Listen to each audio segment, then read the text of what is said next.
at ikaw ng presidente ng Pilipinas, hindi ka ganun. Hindi ganun ang kilos mo, makakamot ka ng ulo. Sa harap ng mga tauhan mo, shit talaga. As a leader. Ito, wala talaga eh.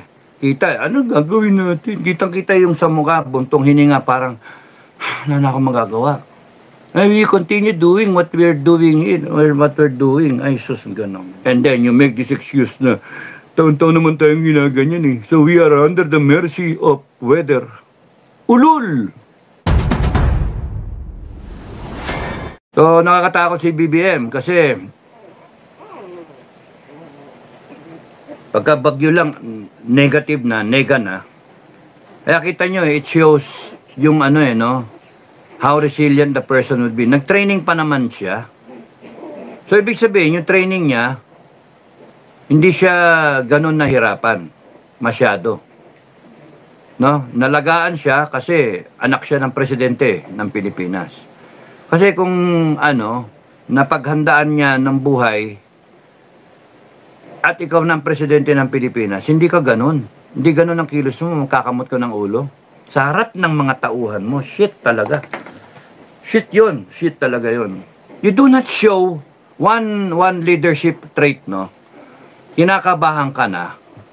You do not show to the people, mga tropa mo, na kinakabahan ka. Yung itlog mo nandito. Kakabaka-baka. Pero you do not show to the people na kinakabahan. That is courage. Yung courage is the ability to control the fear in you. No? And still function as a leader. Ito, wala talaga eh. Kita, ano gagawin natin? Kitang-kita yung sa mukha, buntong hininga, parang, ano na ako magagawa? And we continue doing what we're doing, or what we're doing. Ay, sus, ganun.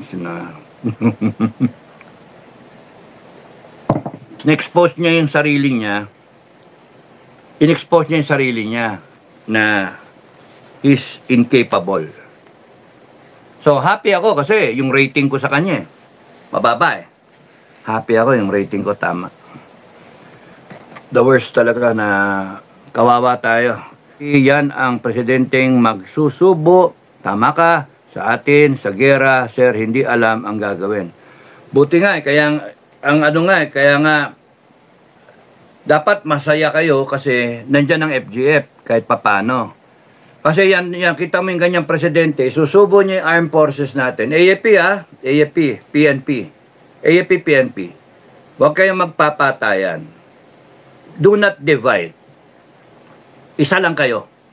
Isang tugtog para sa bayan. Huwag kayong maghati dahil sa kanya. Yan, yung ipagtatanggol nyo. Puta nagis. Mahiya naman kayo sa sarili nyo. Nag-training kayo. Umabot kayo ng how many years in the service. Kami ngang mga tao nga dito, tingnan yung mga nagko-comment eh. Oh, walang military training, civilian. Pero nakikita nila yung flow. Kaya sabi ko nga kanina, it's a choice. President, BBM, Sara, mamili kayo. It's a choice. And the time has come. The time has come. Hindi na pwedeng tulugan. Hindi na pwedeng mag-excuse. Kinakailangan, mamili na kayo. Sasabihin nyo, mali ako? No! Hindi ako mali. Tama ako. Merong logic, merong brilliance doon sa sinasabi ko. Why? Mamili kayo. Isang good, isang bad. Isang bad, isang good. Bahala kayo mag-decide. Hindi ako. Kayo mag-decide. Taong bayan, AFP, PNP. No? Pagpilitan ninyo na magbait yan, pagtanggol ninyo, alam nyo nang mali. Hindi namin trabaho yun eh. Kasi kami, ayaw namin, we have a tradition, hindi kami sumasaw-saw. O di sige, it is a choice. It is a choice. Yun yung pinili nyo eh. But that will be your last choice because if there is a change, no? If there is an option to come out with a revolutionary government, and I find myself suggesting, which I am doing now, magsasuggest ako, because out of concern, as a PMA, as a citizen, as a senior citizen, as a person na as a Pilipino na lang. A real-blooded Filipino. Kita kong mali eh. Di mag-suggest ako. Kung magkakaroon ng revolutionary government, that is the last time ninyo ngayon magde-decide ng ganyan. Because ang i-define ng Proclamation number 2 ng revolutionary government, which I will be going to blog about, is the redefinition of the chain of command. Wow. Because kailangan. Bakit kailangan i-redefine yung chain of command? Nagkabuta-buta tayo eh. Kaya declare ka, Proclamation 1, Revolutionary Government. Proclamation number 2, People's Proclamation, na implement ng kung sino man ang uupo. Of course, si Inday Sara yon. Kasi hindi pwedeng military, hindi pwedeng kung sino man. Doon tayo sa merong mandate ng taong bayan. Certified yon, 31M si BBM, 32M si Inday, mas malaki ng 1M. Pumalpak ito, nabudol yung mga tao, sinasabi nila, okay, kung hindi kayo nabudol, tumayo kayo, tayuan nyo yan, you make a choice. Kung gusto nyo kung gusto ninyo na ganyan, bahain kayo, sana mabaha kayo. Yun, lahat kayo, mabaha kayo. O kaya, maging drug, ano tayo, tawag dito, drug, narco state tayo. Oh, sana hindi maging biktima kayo, yung anak ninyo, apo ninyo, asawa ninyo, you make a choice. You stand up for that, yung 31 million, I'm sure, less na yon. Kung nadaya yung 20 million, you're talking of 11M. Yung 11M na yun, kung kalahati, ang sabihin, nabudol kami, meron ka na lang mga 5M. Kayo, 5M, sige, dyan kayo, you make a choice, dyan kayo kay BBM. Well, the 32 million, nandun pa rin yan. Baka nadagdagan pa eh. Because nararamdaman nila yung baha, nararamdaman nila yung drug menace sa kalsada, yung danger, nararamdaman nila yung nawawalan sila ng mga anak at kamag-anak, ng kapitbahay, naawa sila, nararamdaman nila lahat ng mga pinaggagawa ninyong mga kabalbalan ng mga politiko. Nakikita nila sa TV o sa YouTube nila yung mga hinayupak ninyong pinagagawa ng mga imbestiga, wala nangyayari. It's a waste of people's money. And here we are, taxpayers, mga tao, out of 5,500 flood control projects, billions of pesos, ayan, baha.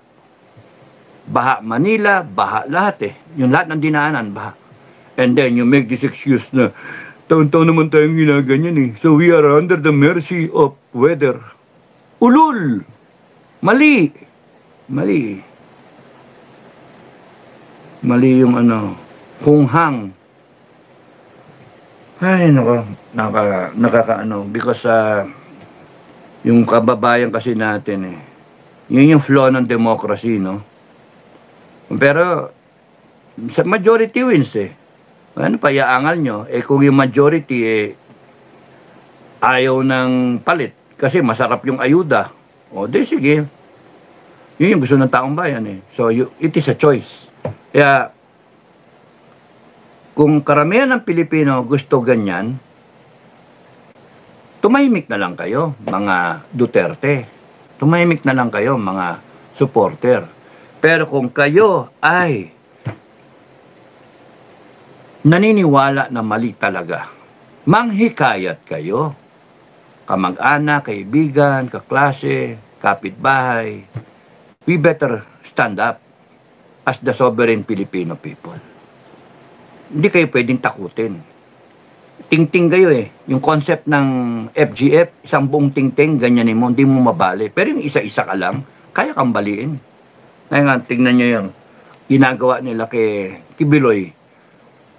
Hinanting siya. O, tinatakot nila yung mga tao na, ayan, ganyan mangyayari sa inyo. Puta na guys yan. Subukan nyo sa amin yan. Subukan nyo sa FGF yan. Makakatikim kayo. Sudden death. Makakatikim kayo. Tatapusin namin yan. Kung hindi tumayo si Inday, tatapusin namin yan para sa inyong lahat. Kasi walang iwanan ang FGF. Saktan mo isa, habulin mo isa, hahabulin mo kaming lahat. Haharap kaming lahat sa inyo. Eh matapang kami, dami namin eh. Oh, madami kami eh. Anong gusto niyo? Ha? Eh may 2 milyon kaming armas eh. O sasabihin nyo, ano to, rebellion? Hindi eh. Hindi rebellion. We are defending ourselves. We are enforcing the Constitution. Kayo ang nagbabiolate. Kayo ang huhulihin namin. Ha? Hindi kami natatakot sa inyo. We, the sovereign Filipino people. At yung armed forces and PNP, you have a choice. Kung kakampi kayo sa taong bayan o hindi. Kasi kung hindi kayo kumampi sa taong bayan, makakalaban nyo taong bayan.